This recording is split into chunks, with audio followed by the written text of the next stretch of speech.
And I'm listening to this and it's just building up. Yeah. And I'm like, man, I can't be hearing this right now. I've got this problem I'm trying to solve right now in real time. And this dude's building himself, like I'm just feeling completely inadequate at this moment. I had to get up and physically move so that I could stay focused because I just felt that imposter syndrome creep up. Well, hey, everybody, welcome to another episode of the Shift Podcast. I'm Matt Ware, joined by my co-host, Evan Weiland, and today we are talking about something that I think every business owner, every entrepreneur deals with, and that is imposter syndrome. We're going to talk about what imposter syndrome is, what do we do to deal with it and overcome it, share some of our stories, and hopefully it helps you in your journey as you're navigating it as well, because I know that you have it, whether you've admitted it or not. Imposter syndrome is when you set out to do something, you find yourself in a room feeling disqualified, feeling like you don't belong there, you shouldn't be there, and just completely out of your element. Yeah. Right? Yeah, totally in over your head. You have no business being in this thing, doing this thing that you're actually doing and maybe even getting paid to do, right? And I think it can happen at any level. I mean, you could be, an employee and feel, imposter syndrome because you've been hired to do a job that, maybe you technically had the skills for. Your resume looked good enough to get the job, but you can't deliver on it. Certainly as people who are doing startups, we feel that because we're trying something new. And even though we believe we can, we don't have the proof yet that says we can. I think you can feel it at every level and at every part along the entrepreneurial journey. Yeah. Everyone knows who Alex Hormozi is. And if you don't know who Alex Hormozi is, get out from under your rock and find him, listen to him, read his stuff because he's amazing. Yeah. So on this topic of imposter syndrome, he just simply says you're not prepared. Yeah. If you're feeling like an imposter, it's probably because you're not prepared enough. Yeah. I don't think that's the entire issue, right, but I think that's a great way to start. Yeah. Another way that I've heard it said is that if you're not feeling confident, it's because you don't have competence in this area. So competence breeds confidence. Yeah. And this confidence is a really big part, as we're going to discuss, of overcoming imposter syndrome. Yeah. Yeah. I think it's interesting because, Hormozi's context for it is that if you were more prepared, more experienced, you had more tools in your tool belt, more social proof, whatever it is, then you wouldn't feel like an imposter because you would have this mountain of evidence behind you that says, I actually am capable of this thing. I do belong in this room. I can do it. And I think there is some truth to that, right? Because as we gain those things, we are developing a skill set, a mindset, all those things that would make us say, no, I do have the confidence. But you bring up an interesting point, and I think this is something maybe to wrestle with. Confidence and competence. Which comes first?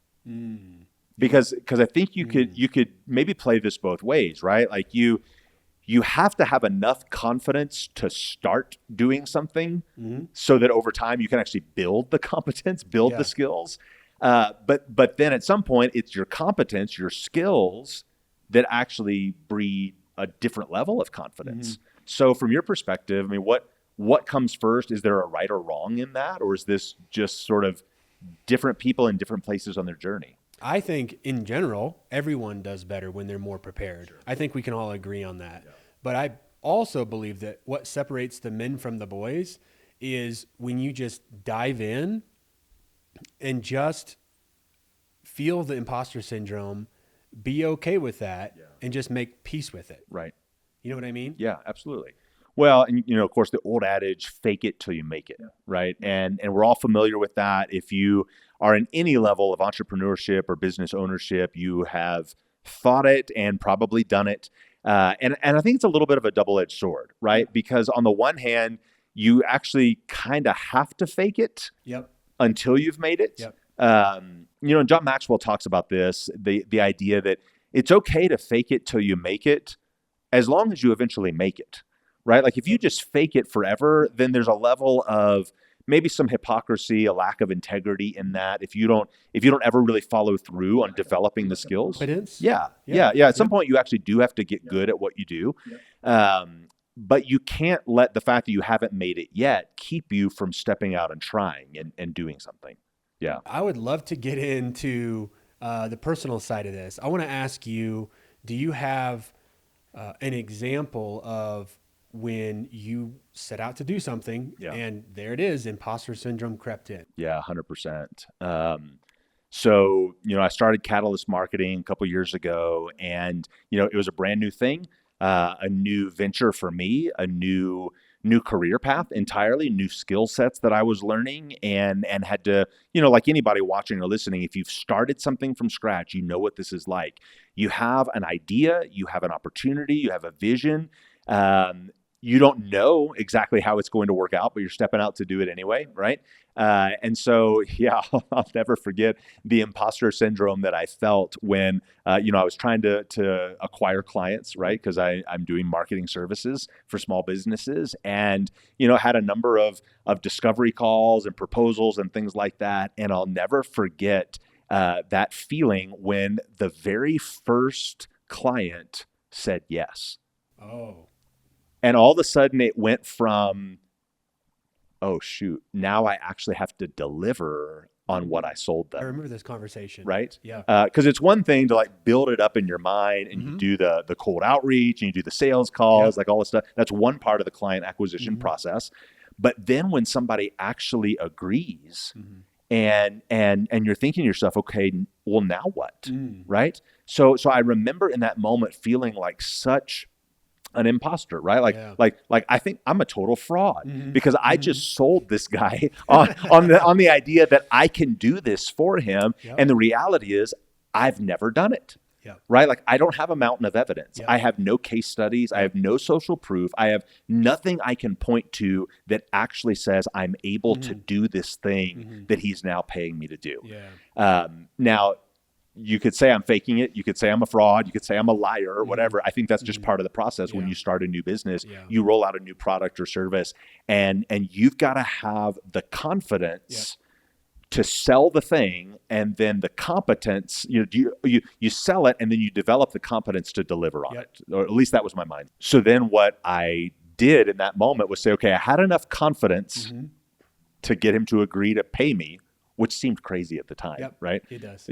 I want somebody to pay me, but I'm also like, man, I can't believe he's paying me, right? But what I did is I leveraged that. I said, okay, I had enough confidence. I faked it till I made it, sort of. Now what I've got to do is go develop the confidence, competence. Now I've got to get really good at and be able to deliver, make good on the brand promise that I made. That's right. And so now, a couple years later, I can walk into a room, walk into a conversation with a business owner with a totally different level of confidence because now I have the competence. Totally. Now I can back it up. Now I can show stats. Now I've got stories and case studies and testimonials and all of that. So it's like the confidence to start is all you need, but then it's got to transition into competence to actually get good at what you're doing. And then that gives you a confidence that's much more sustaining and enduring.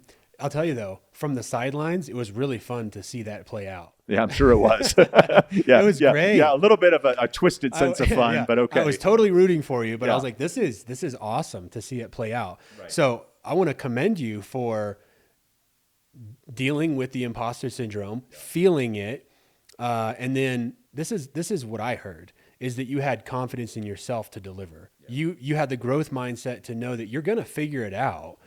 Yeah. I don't yet know what that looks like or what tools I need to accomplish that. Here's what I have, but I believe in myself. And so you had the confidence, you had the personal integrity to see it through. Yeah. I think that's a good point. I think it's easy to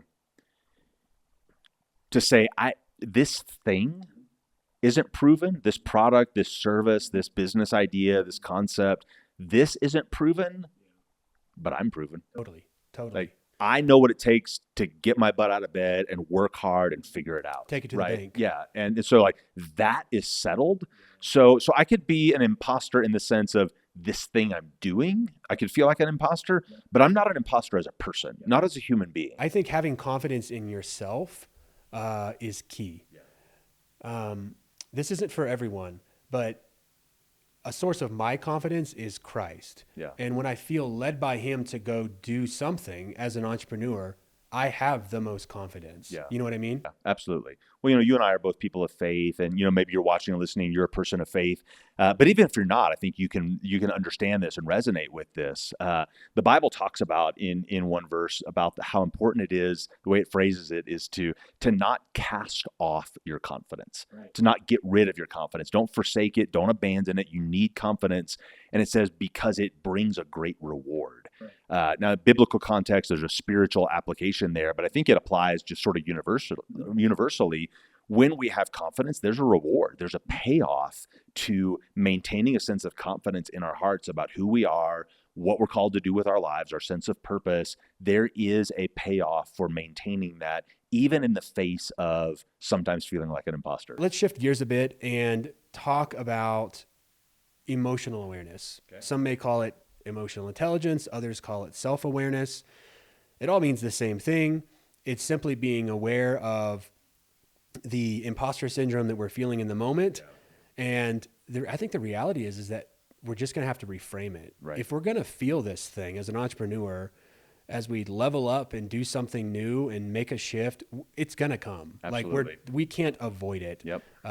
And so I think reframing it and just understanding how we're wired is key to that. Yeah, absolutely. And I think you make a good point about the fact that we are going to continue to feel this. Mm-hmm. The only way to not feel imposter syndrome is to stay stuck right where you're at, currently. Like when you've maxed out your skill sets and you are 100% competent, or so you think, in doing what you're doing. If you stay in that place, maybe you don't feel imposter syndrome anymore. But for most entrepreneurs, they're always growing or wanting to grow and go to the next thing and start new things. And so I think it's important to recognize we're always going to be dealing with it and navigating it. How do we do it well? And I think the emotional awareness piece is a really big part of it. There's a great psychologist named Susan David, and she wrote a book called Emotional Agility. And in this book, she says, emotions are data, not directive.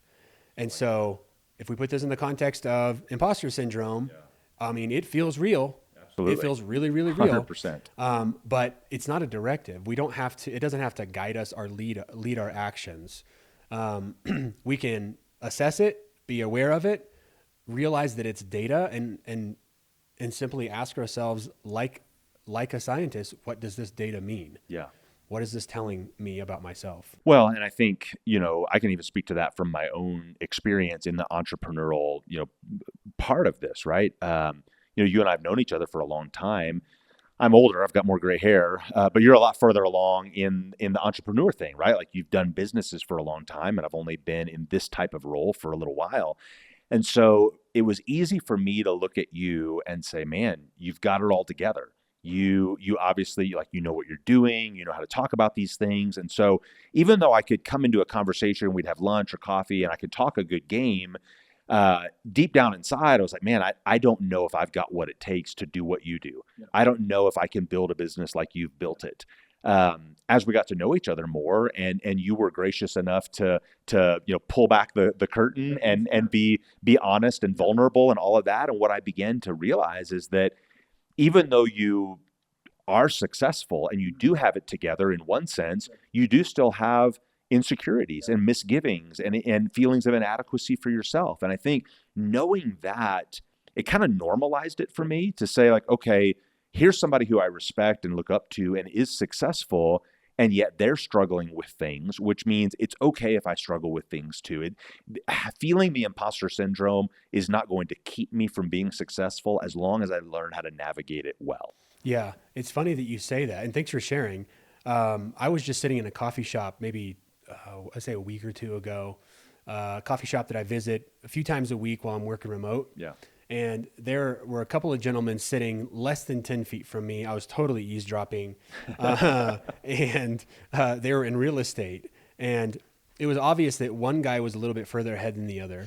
Sure. And he was, talking about what he was doing next and how much money he was investing in a friend's business. And I'm listening to this, and it's just building up. Yeah. And I'm like, man, I can't be hearing this right now. I've got this problem I'm trying to solve right now in real time. Right. And this dude's building himself. Like, I'm just feeling completely inadequate in this moment. And I had to like physically get up and move seats, not because he was too loud. Just messing with your mind too much. Yeah. Right. Yeah. Jedi tricks, right? Right. And so I had to get up and physically move so that I could stay focused because I just felt that imposter syndrome creep up. Yeah. Yeah. And I think that's going to be the case again, no matter where you're at on your journey, if you still want to grow. Yep. Right. So they were talking about something that maybe hasn't been in your wheelhouse as much. So you would feel like an imposter based on that thing. Of course, the irony is because everybody experiences it. If they were listening to you talk about some marketing or consulting things, they would feel like an imposter, right? So I think it's just this awareness of like, nobody knows everything. Nobody's got it all together. Everybody at every level deals with this. In fact, I heard Alex Hormozy, talk about like a legend, right, in our day. I heard him not long ago talk about the fact that one of the reasons he's so driven is because he has so much insecurity. Like he's just very open about that. And so I think, it's so easy to put the people who we look up to and respect and idolize on this pedestal and think because they're successful, they must not have insecurities or misgivings or ever feel like an imposter. And the reality is, if you really got to know them, what you'd find is they have all the same struggles that you do. They just have learned how to navigate them in maybe a healthier way. And like at the end of the day, we're all humans, right? Like, the old saying, like everybody puts their pants on one leg at a time. I think it's important to realize that because it's easy to lose sight when you are comparing yourselves to others. And we all know this, right? Like comparison is a terrible thing because it never produces anything positive. You either feel better than other people, which sort of feeds this arrogance, which we don't want to carry that hubris. We don't want to carry that as entrepreneurs, or it makes you feel like you're less than. So you feel, discouraged and depressed, and that doesn't produce anything good either. So I think it's just this awareness that as humans, we all deal with it. We all navigate it, but how do we do it well? I think the key takeaway here is understanding that imposter syndrome only gets to thrive in isolation. But if we sit down like this and discuss it, it loses its power. Yeah. It really does. And I think a second key takeaway here is that imposter syndrome never goes away. If you're an entrepreneur listening, it never goes away. Whatever you're going to do from here to there, the next shift that you're going to make requires you to look imposter syndrome in the face and do whatever you're going to do despite. Yeah. Well, and I think that's such a good point.